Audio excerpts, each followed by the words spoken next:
Je pars étudier aux États-Unis en 2 mois, et aujourd'hui, j'ai été admis.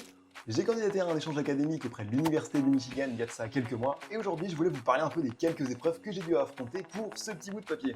Pour le dossier d'inscription, en plus des classiques papiers d'identité et bulletins que vous connaissez tous, il y avait 3 documents à fournir qui m'ont bien fait galérer. Le premier, c'est lui. Alors comme ça, il paye pas de mine, mais en fait ça, c'est 7 pages de candidature bien chargées dans lesquelles on essaie de retracer ton historique de vie depuis la maternelle. Et on te pose des questions intrigantes, comme par exemple de savoir si t'as déjà été reconnu coupable de comportements qui pourraient nuire à la société. Bon alors moi heureusement je suis sage comme une image, donc j'ai pu passer à la suite. Le deuxième c'est ça. Ce document il est là pour vérifier que t'as de l'argent.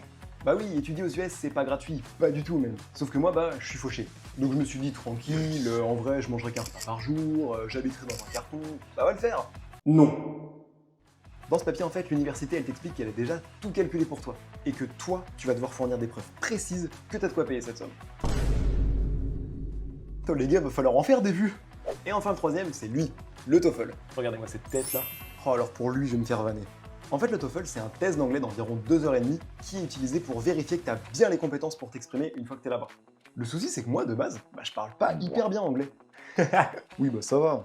1 mois et demi. Chaque soir. 1 heure de révision. Ah je pars de loin. Regardez ça, même mon prof d'anglais de prépa, il y croyait pas. Mais bon, après tout ce boulot, j'ai fini par aller passer l'examen. Et j'ai validé un niveau C1, qui est ce dont j'avais besoin. Donc désormais, je maîtrise la langue de Shakespeare. Enfin bref, avec tous ces documents, j'ai pu soumettre ma candidature et quelques semaines plus tard, j'ai été pris. Let's go!